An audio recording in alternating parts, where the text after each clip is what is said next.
Well, hello there, and welcome to another episode of Hearing Him First, which is a collection of short videos that are designed to help you hear God first, to hear His voice the loudest and the clearest throughout the day. So whenever you happen to listen, I hope that it's something that helps redirect and retune your thoughts, your mind, your attention to God, and to hear His voice loudest and clearest. So today I'm going to be looking at a passage of Scripture from Genesis chapter 31. And this is following the story of Jacob. And in Genesis 31, he has fled his homeland. If you've been following along in the Genesis series of videos, there's a playlist there. You can kind of catch up with the narrative. But he fled his homeland. He went to his uncle Laban's house. He's married Leah. He's married Rachel. He's had lots of children. And he's amassed quite a bit. And at this point, God is going to tell him to return home. So let's look at a couple verses here, and then a few thoughts about them from Genesis chapter 31, verse 3 and verse 13. Then the Lord said to Jacob, "Go back to the land of your fathers and to your relatives, and I will be with you. I am the God of Bethel, where you anointed a pillar, and where you made a vow to me. Now leave this land at once and go back to your native land."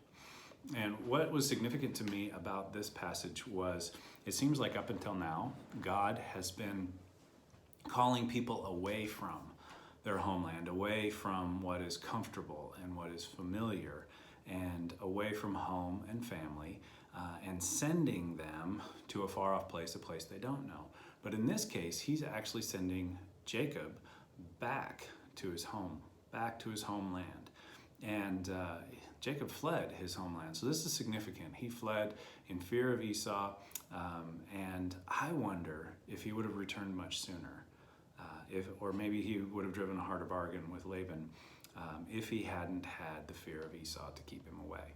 And then you got to wonder if his propensity for deception early in life maybe left him with a string of broken relationships. And maybe Esau wasn't the only one that he had to kind of avoid, or would give him a good reason not to come home. Either way, as he prepares to leave, I can only imagine the anxiety that he might have been experiencing and thinking about and dwelling on about returning home, about going back to his homeland. And the assurance that God would be with him probably was very, very comforting.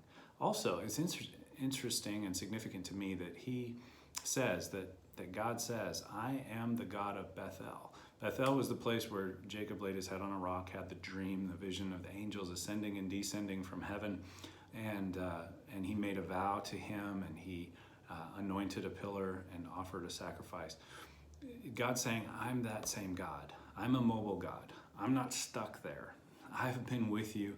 I'm with you now, and I will be with you when you go back. I'm not tied to a location or a specific place. I am with you where you are. I am with you where you go, and I am calling you and sending you to go back, to leave this place and go back to the land of your homeland.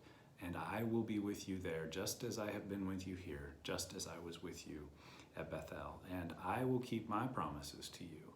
And I'm going to remember the promises that you made to me." And I can't imagine that wasn't a tremendous source of comfort for Jacob.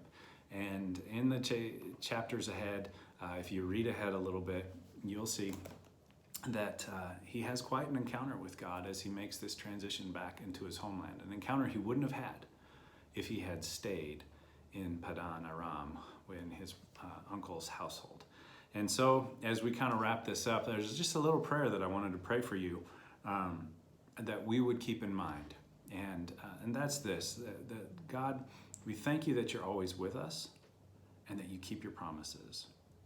Please help us to trust you completely, to follow you closely, and to obey you carefully.